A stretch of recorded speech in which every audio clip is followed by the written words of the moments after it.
ಪರಮೇಶ್ವರನೇ ಜೋಗಿ ಅಲ್ಲವೇ? ಸ್ವಾಮಿ, ಹೊಟ್ಟೆ ತುಂಬಾ ಹಸಿತಾ ಇದೆ.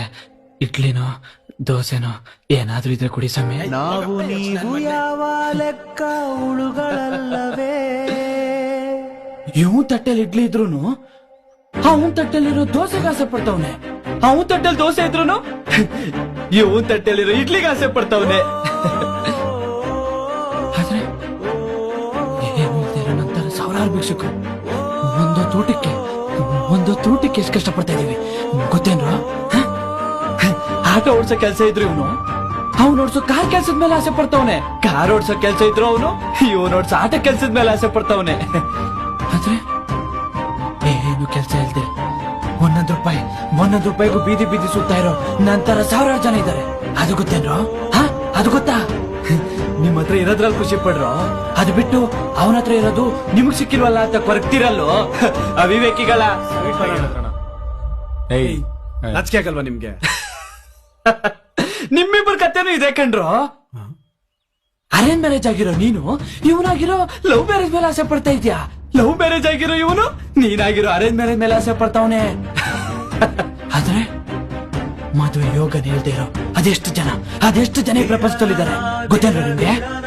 ಗೊತ್ತಾ? 30 ವರ್ಷ ಆಗೋಯ್ತು, ಇನ್ನ ನನ್ನ ಮಗನ್ ಮದುವೆ ಆಗಿಲ್ಲ ಅಂತ ಅದೆಷ್ಟು ಜನ ಅಪ್ಪ ಅಮ್ಮ ಈಗೂ ಕಣ್ಕಂತವ್ರಿಗೆ ಆಕೆ ಕಟ್ತಾ ಇದ್ದಾರೆ. ಅದು ಗೊತ್ತೇನ್ರೋ? ಅದು ಗೊತ್ತಾ? ಇಲ್ಲೇ ಬೆಳೆ ಕೂತ್ರೆ ಹಳ್ಳಿಯವನು ಯಾರು ಹೆಣ್ ಕೊಡಲ್ಲ ಅಂತ ಇದ್ದ ಜಮೀನ ಬಿಟ್ಟು ಸಿಟಿಗ್ ಬಂದು ಯಾರು ಇನ್ನೊಬ್ಬನ ಕೈ ಕೆಲ್ಗೆ ಈ ಹೋಟ್ಲಲ್ಲಿ, ಈ ಬೇಕರಿಯಲ್ಲಿ, ಈ ಕ್ಯಾಬ್ ಓಡಿಸ್ಕೊಂಡು ಆಟೋ ಓಡಿಸ್ಕೊಂಡು ಕೆಲಸ ಮಾಡ್ತಿದ್ದಾರೆ.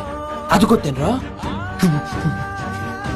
ಅನ್ನ ಯಾವ ಪುಣ್ಯಾತ್ಮ ಬೆಳೆದಿವನಿ ಅಕ್ಕಿನ, ಆದ್ರೆ ಇದು 100 ರೂಪಾಯಿ ನನ್ನ ಕೈಯಲ್ಲಿದೆ ಅಂದ್ರೆ ಈ ಅಕ್ಕಿ ಕಾಳ ಮೇಲೆ ನೋಡ ಎಷ್ಟಿದೆ ಅಂತ ಅಲ್ವಾ?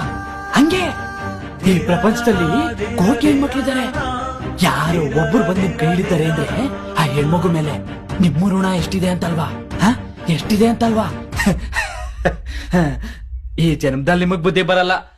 ದೇವ್ರ ಹಾಕಿರೋ ಗಂಟಿಗೆ ಅವಮಾನ ಮಾಡ್ಬೇಡ್ರಿ. ನಿಮ್ ಕೈಯಲ್ಲಿರೋದನ್ನ ಅನ್ಭವಿಸ್ರೋ, ನಿಮ್ ಸಿಕ್ತಿ ಇರೋದ್ರ ಮೇಲೆ ಆಸೆ ಪಡೋದ್ ಬಿಡ್ರೋ.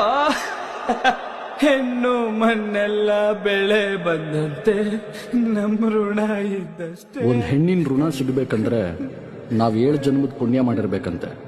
ನಿಮಗ್ ಮದುವೆ ಯೋಗ ಕೊಡೋದು ಬಿಡೋದು ಆ ಭಗವಂತನ ಕೈಯಲ್ಲಿದೆ.